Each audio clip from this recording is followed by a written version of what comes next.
In contemplative photography, the emphasis is really on synchronizing one's eye and one's mind. When that occurs, we could actually have flashes of perception, which are uncluttered, unburdened, free from the usual ideas we have about how to create something.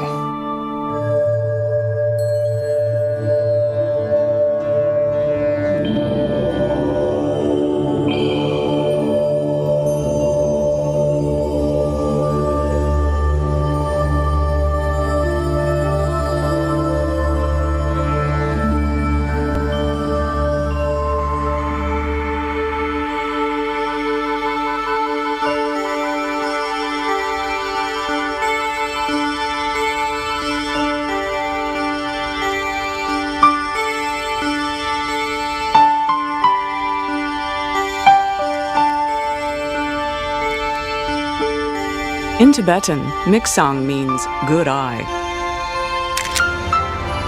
But to Michael Wood, Miksang teacher, it's a form of contemplative photography, meditation with a camera.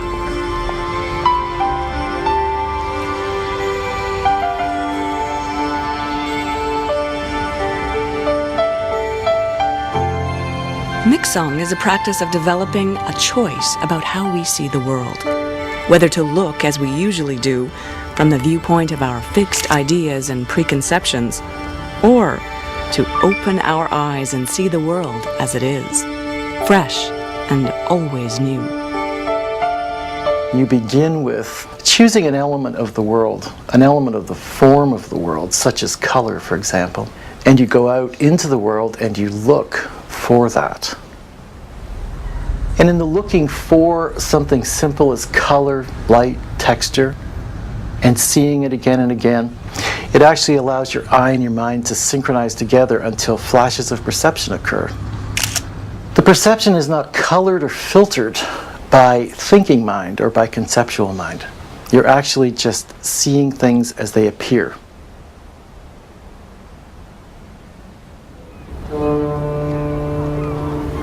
The path of Miksang requires two things: an intention to go beyond habitual ways of looking and seeing, and the discipline to practice the exercises. So what we're going to do in this exercise is we're going to turn very slowly through the environment and place your awareness on colors, all the colors of the world around us, not just one color, but all of them.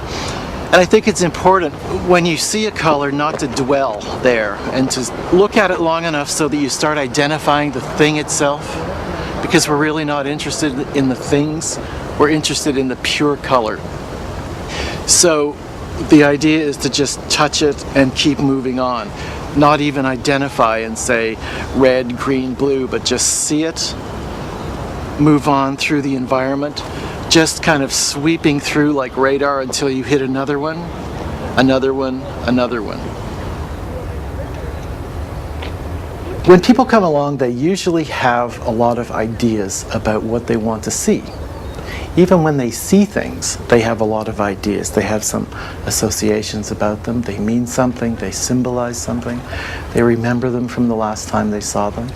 All of those things get in the way of actually seeing it in the moment. So what we try to do in level 1 is to turn one's awareness from this, the internal mechanism, to that, so that things can be seen clearly.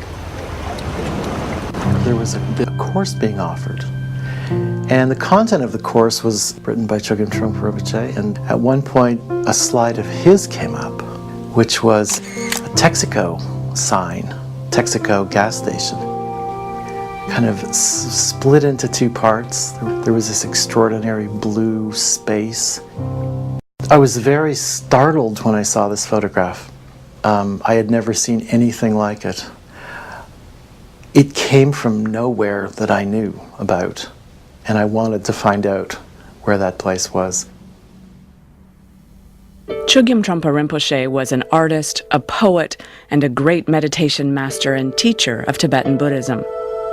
known particularly for his deep appreciation of Western culture.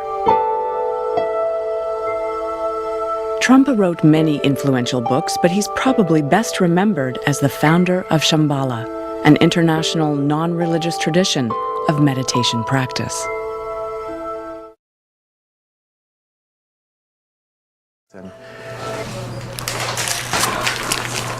As part of a contemplative journey, I must admit that I'm not all that interested in the result, that I'm mostly interested in the process.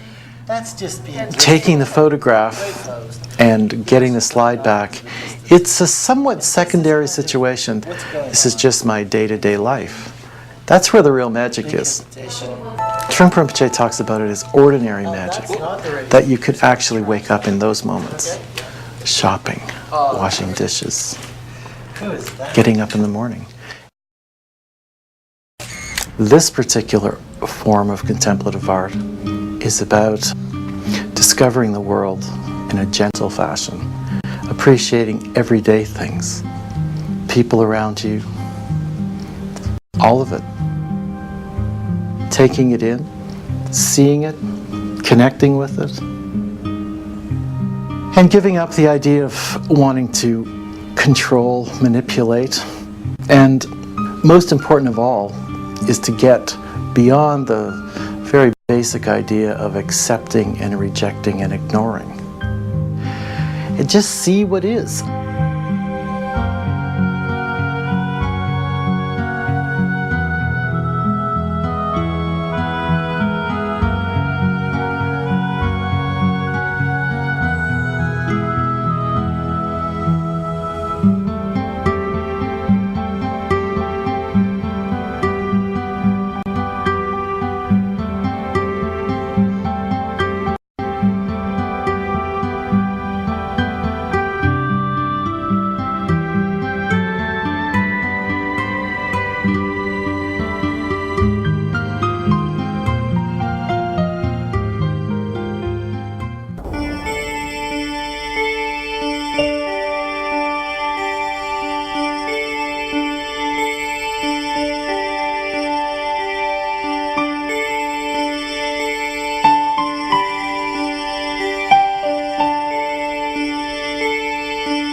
This kind of seeing is innate, that it's available constantly.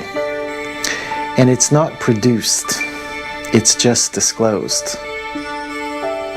It's not about recreating the sun, it's about simply removing the clouds.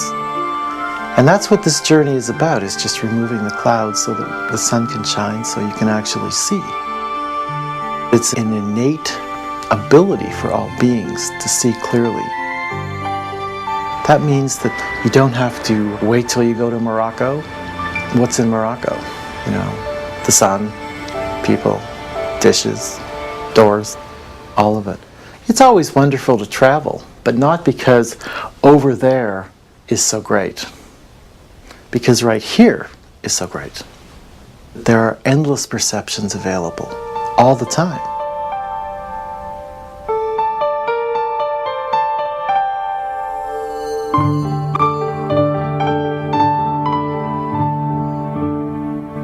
As Trungpa Rinpoche said, the point is to look properly. This is your world. It is your feast.